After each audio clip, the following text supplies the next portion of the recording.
할렐루야. 오늘도 새벽을 깨우며 귀한 예배의 자리로 나오신 우리 사랑하는 성도님들을 축복합니다.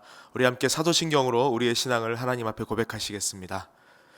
전능하사 천지를 만드신 하나님 아버지를 내가 믿사오며 그 외아들 우리 주 예수 그리스도를 믿사오니 이는 성령으로 잉태하사 동정녀 마리아에게 나시고 본디오 빌라도에게 고난을 받으사 십자가에 못 박혀 죽으시고 장사한 지 사흘 만에 죽은 자 가운데서 다시 살아나시며 하늘에 오르사 전능하신 하나님 우편에 앉아 계시다가 저리로서 산자와 죽은 자를 심판하러 오시리라. 성령을 믿사오며 거룩한 공회와 성도가 서로 교통하는 것과 죄를 사하여 주시는 것과 몸이 다시 사는 것과 영원히 사는 것을 믿사옵나이다. 아멘. 우리 함께 찬송가 425장 주님의 뜻을 이루소서 찬양하시겠습니다.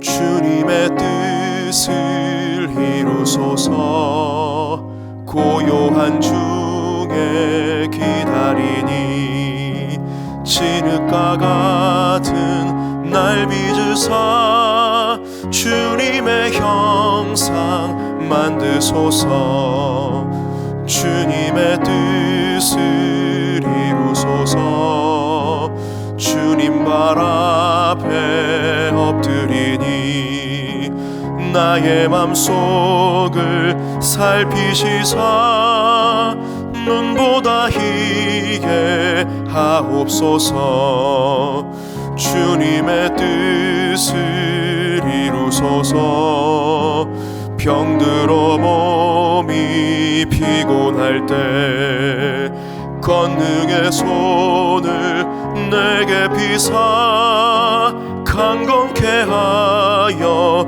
주옵소서 주님의 뜻을 이루소서 온전히 나를 주장하사 주님과 함께 동행함을 만민이 알게 하옵소서. 아멘. 네, 시간 함께 보실 하나님 말씀은 역대하 35장 20절로 27절까지의 말씀입니다. 역대하 35장 20절부터 27절까지의 말씀입니다.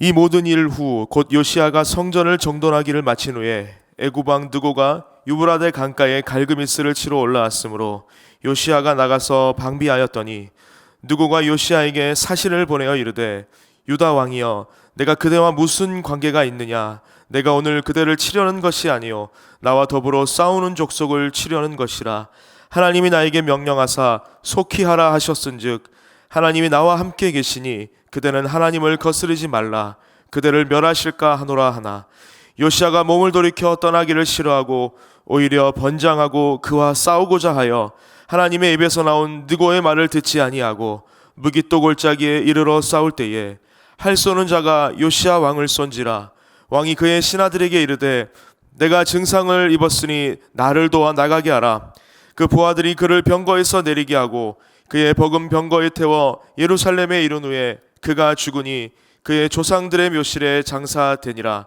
온 유다와 예루살렘 사람들이 요시야를 슬퍼하고 예레미야는 그를 위하여 애가를 지었으며 모든 노래하는 남자들과 여자들은 요시야를 슬피 노래하니 이스라엘의 규례가 되어 오늘까지 이르렀으며 그 가사는 애가 중에 기록되었더라 요시야의 남은 사적과 여호와의 율법에 기록된 대로 행한 모든 선한 일과 그의 처음부터 끝까지의 행적은 이스라엘과 유다 열왕기에 기록되니라. 아멘. 네, 우리는 어제까지 이스라엘의 그 언약의 갱신을 단행한 후에 성공적인 유월절 예배를 드린 요시야 왕의 모습을 다루었습니다. 요시야는 이 모세의 율법에 따라 유월절을 지키게 되었는데 이것은 나라가 남과 북으로 분열된 이후에 최초로 하나의 신앙과 그리고 정돈된 모습으로 드려진 그러한 예배였습니다. 그래서 우리가 어제 읽었던 것처럼 이스라엘의 그 어떤 왕들도 요시야가 한 것처럼 유월절을 지키지 못했다. 그만큼 역대적으로 가장 훌륭한 예배, 하나님이 기뻐 받으시는 그러한 예배를 드렸다라고 나누었습니다. 오늘 본문은 그 그 유월절을 지낸 후에 약 13년 정도가 지났을 때에 일어난 일입니다. 요시야가 왕위에 오르고 31년째 되던 바로 이때에 한 사건이 일어나게 됩니다. 20절 말씀 다시 한번 읽겠습니다.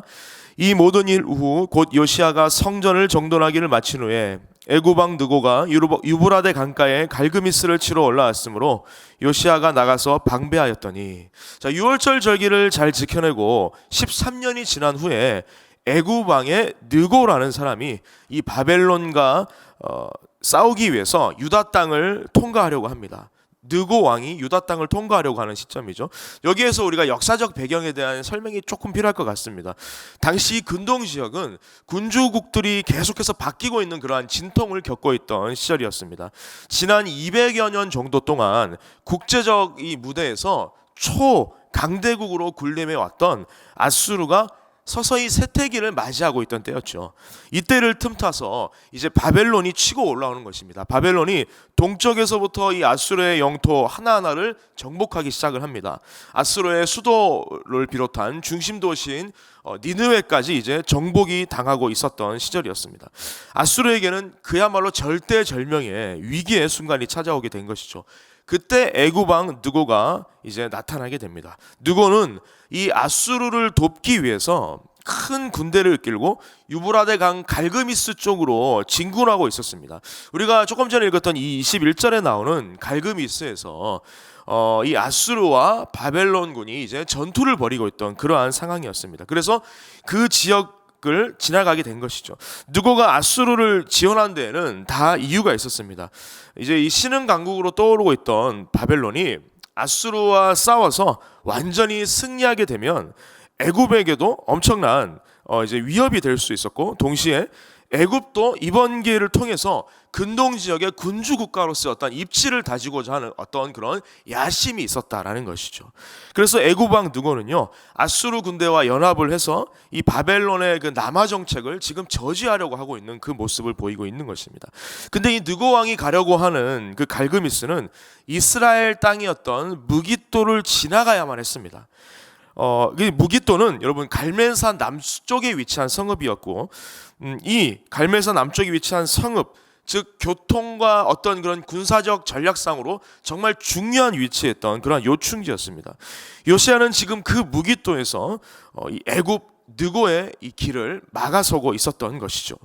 그런데 우리가 중요하게 생각해야 될 한 가지는요, 이 전쟁은요, 유다와는 전혀 상관이 없는 그러한 전쟁이었다라는 것입니다. 유다는 그냥 애굽 군대가 지나가는 것을 그냥 보고만 있어도, 모른 척하고 지나가게끔 하면, 내버려 두기만 하면 되는 상황이었습니다. 그런데 지금 이 요시야는 굳이 느고가 아수르를 도우러 가지 못하도록 하기 위해서 자기가 직접 전쟁에 나서게 된 것이죠. 그런 요시야를 보고 이 느고가 요시야에게 사신을 보내게 됩니다. 21절 말씀입니다. 느고가 요시야에게 사신을 보내어 이르되, 유다 왕이여, 내가 그대와 무슨 관계가 있느냐?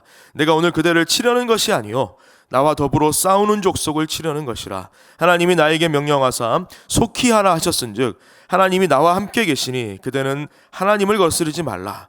그대를 멸하실까 하노라 하나. 느고가 지금 요시야에게 단도직입적으로 얘기를 하죠. 상관하지 말아라고 얘기를 합니다. 이건 어떤 시비조나 어떤 그런 도전적인 의미에서 얘기를 한 것이 아니었습니다.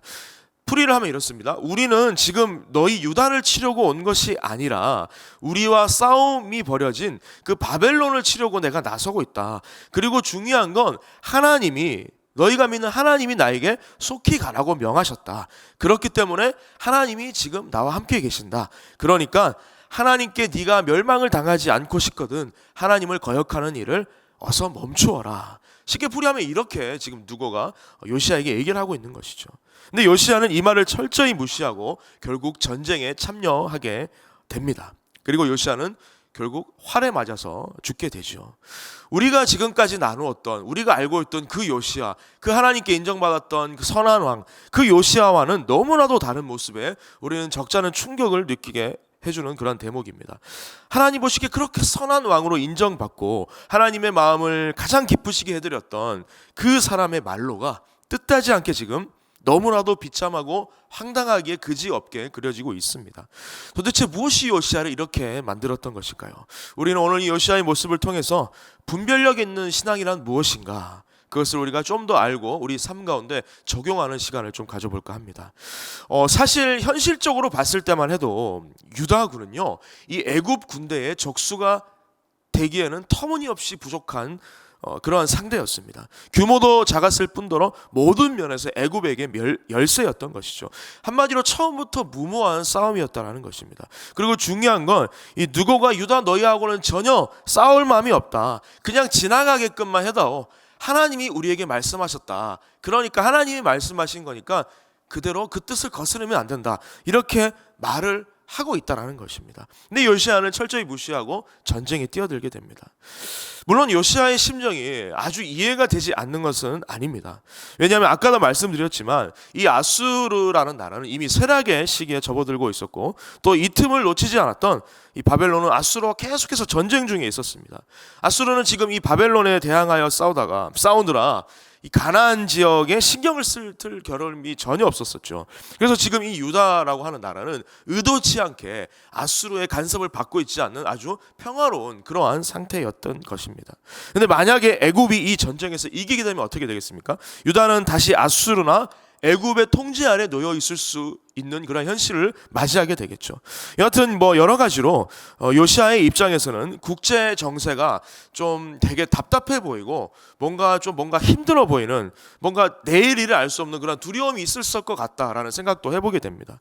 근데 여러분, 중요한 사실은요, 제가 지금 방금 말씀드렸던 이 열거했던 모든 사실은 요시야가 전쟁에 뛰어든 그런 공통점이 있는데요, 이 모든 사실들의 공통점이 뭐냐면 이 모든 것들은 그저 요시야의 인간적인 생각이었다라는 것입니다. 요시야 스스로의 판단이었다라는 것이죠.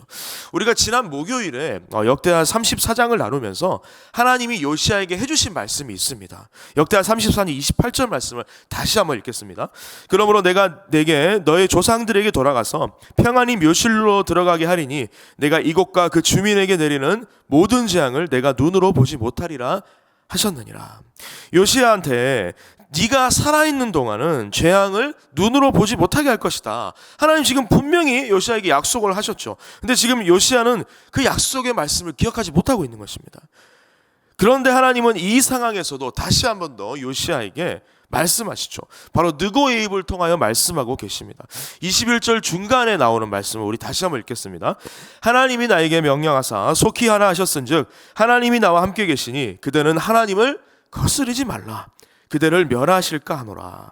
느고가 요시야에게 한 말입니다. 하나님이 나에게 명령하신 것이다, 그렇기 때문에 너는 하나님을 거스르지 말라. 지금 요시야는 자신의 생각과 하나님의 생각이 충돌하고 있는 그 시점에 있다는 것이죠. 여러분, 때때로 우리가 하나님의 뜻을 분별하지 못할 때 하나님은 어떻게 하십니까? 적을 사용하실 때도 있다라는 것이죠. 상대방의 입을 통하여 말씀하실 때가 있다라는 것입니다. 그것이 어떠한 사람이건 어떠한 환경이건 그렇게 하나님 말씀하고 계신다는 것이죠. 하나님이 나에게 명령하셨다고 한 저 느고의 정확한 말의 정확한 의미는 이 전쟁은 지금 요시야 너하고는 아무런 상관이 없다라는 뜻입니다.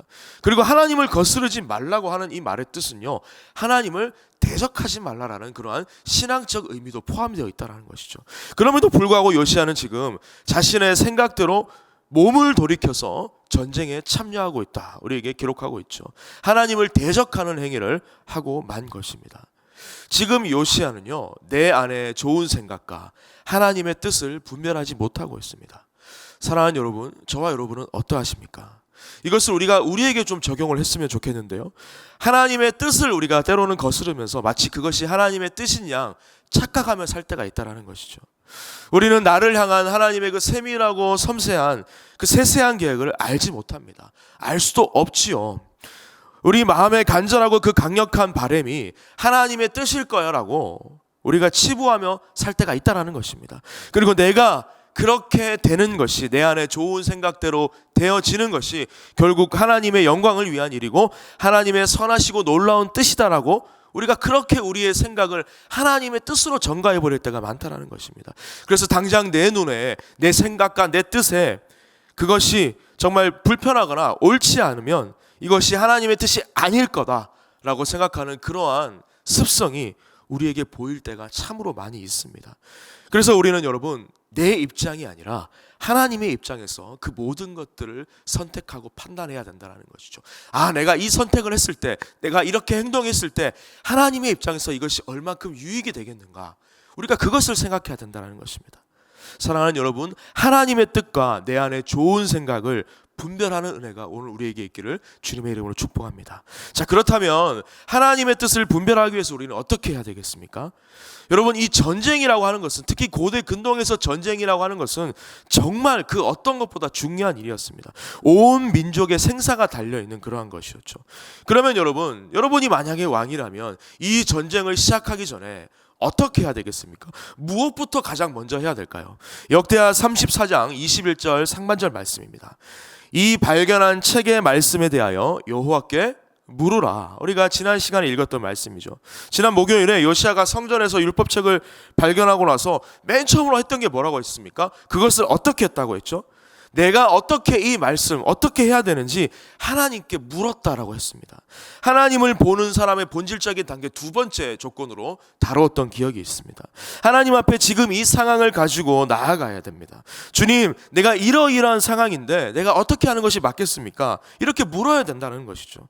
우리의 약함을 도우시는 그 성령 하나님 의지하면서 그 말씀이 내게 들려오게 될 때에 그 말씀대로 내가 살아내기 위해서 하나님, 내가 어떻게 해야 될까요? 어떻게 이것을 내 삶에 적용해야 될까요? 성령 하나님께 의지하고 그 도움을 구하면서 나아가야 된다, 물어야 된다라고 말씀을 드렸습니다. 그런데 지금 요시아는 그렇게 하지 않고 있죠. 요시아는 전쟁의 승패가 여호와 하나님께서 좌우하고 계신다는 그 놀라운 사실을 지금 잊고 있었다라는 것입니다. 22절 말씀 함께 읽습니다. 요시아가 몸을 돌이켜 떠나기를 싫어하고 오히려 변장하고 그와 싸우고자 하여 하나님의 입에서 나온 느고의 말을 듣지 아니하므로 무기또 골짜기에 이르러 싸울 때에, 요시아는 지금 뭘 했다고 했습니까? 기도하지 않고 어떻게 해요? 변장을 하고 전쟁에 출전합니다. 여러분, 우리가 변장하고라는 표현에 정말 주목해야 될 필요가 있습니다. 7집인역에 보니까요, 스스로 강하여져서라고 번역이 되어 있습니다. 그러니까 이 표현에는 두 가지 의미가 내포되어 있습니다. 왕의 복장을 하지 않고 적을 속일 목적으로 외형의 변화를 주었다라는 그런 문자적 의미가 있는 동시에, 또 하나는 완전 딴 사람이 되었다라는 것이죠. 여호와 하나님을 신뢰하지 않는다라는 것입니다. 자기 힘을 믿고 의지하는 사람이 되었다라는 것입니다. 바로 이어서 나오는 하나님의 입에서 나온 느고의 말을 듣지 아니하고 와 같은 맥락에서 해석이 될 수 있겠죠. 하나님 말씀임을 분별하지 못했던 요시아는 결국 끝까지 인간적인 방법으로 문제를 해결하려고 했던 것이죠. 그 결과는 어떻게 됩니까? 23절 24절 함께 읽도록 하겠습니다. 활 쏘는 자가 요시아 왕을 쏜지라. 왕이 그의 신하들에게 이르되 내가 중상을 입었으니 나를 도와 나가게 하라. 그 부하들이 그를 병거에서 내리게 하고 그의 버금 병거에 태워 예루살렘에 이른즉 그가 죽으니 그의 조상들의 묘실에 장사되느니라. 요시아는 하나님의 입에서 나온 말씀을 듣지 않고 자기의 뜻대로 합니다.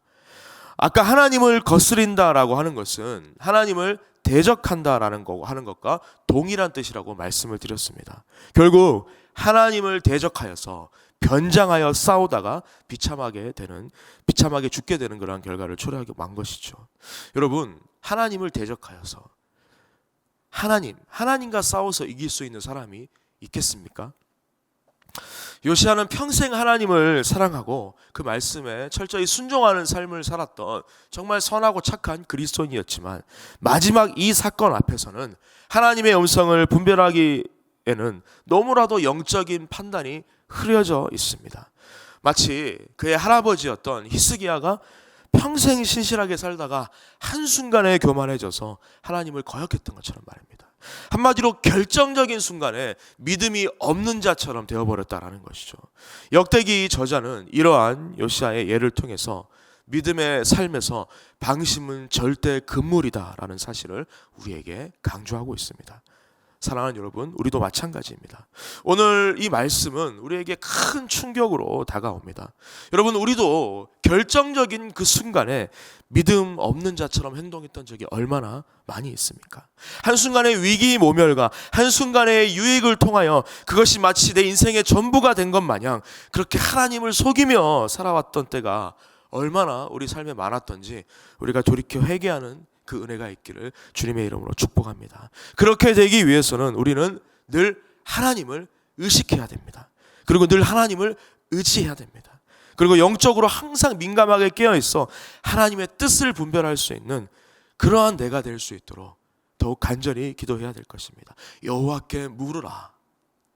말씀을 마무리하겠습니다. 요시아의 마지막 모습은 우리에게 큰 충격을 던져주고 있습니다. 어떠한 상황 속에서도 가장 먼저 하나님의 뜻을 묻는 그러한 믿음의 사람이 되기를 원합니다. 결정적인 순간에 마치 믿음 없던 자같이 되는 것이 아니라 우리의 삶의 모든 순간 속에서 하나님만을 철저히 의식하고 의지하는 그러한 믿음의 삶이 되기를 원합니다. 그리고 좌우에 날선 그런 검과 같은 성령의 검으로 우리의 모든 것이 하나님 앞에서 철저하게 점검되어지는 은혜가 있기를 원합니다. 그래서 생의 마지막 순간까지 하나님 마음에 합한 자로서 하나님께 영광 돌리는 그러한 복된 인생 되시기를 주님의 이름으로 간절히 축복합니다. 함께 기도하시겠습니다. 우리 삶 가운데 분명히 살아계신 하나님, 내 평생의 모든 순간을 통하여서 하나님의 뜻을 이루기를 원합니다. 그러기 위해서 매 순간순간마다 주님의 뜻을 묻고 구하며 그 뜻을 알기를 원합니다. 하나님의 뜻을 거슬러 하나님을 대적하는 자가 되는 것이 아니라 하나님 마음에 합한 사람, 하나님이 찾으시고 하나님이 사용하시는 선한 도구가 되어질 수 있도록 주님 나에게 영적인 민감함을 더하여 주시고 또한 주님 앞에 늘 순전함과 정직함으로 세워줄 수 있는 은혜를 날마다 우리에게 더하여 주시옵소서.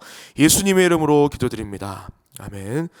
이 시간 함께 기도하기를 원합니다. 먼저 말씀을 기억하며 함께 기도했으면 좋겠습니다. 내 안에 좋은 생각과 하나님의 뜻을 분별하여 구별될 삶을 살 수 있는 그러한 영적인 은혜를 우리에게 허락하여 주시옵소서. 삶의 우선순위를 분명히 세우기를 원합니다. 그러므로 주님의 뜻을 우리의 삶 가운데 존귀하게 이뤄내는 복된 인생 되어질 수 있도록 주님 우리를 붙잡아 주시옵소서. 그리고 마지막으로 우리가 함께 주변에 우리의 믿음의 우리 귀한 지체들을 위해서 함께 기도하기를 원합니다. 기도가 필요한 우리 한우들이 있습니다. 위로가 필요한 지체들이 있습니다. 저들을 위해서 기도했으면 좋겠습니다. 주님 저들 마음 가운데 평안함을 더하여 주시옵소서. 주님의 능력으로 새로워지며 주님과 함께 더불어 승리할 수 있는 정말 귀한 인생 될 수 있도록 주여 붙들어 주시옵소서. 우리에게 주신 이 믿음의 기도 제목을 붙들고 이 새벽 주님의 은혜를 찾고 함께 구하며 주님 앞에 나아가겠습니다. 함께 기도하십니다.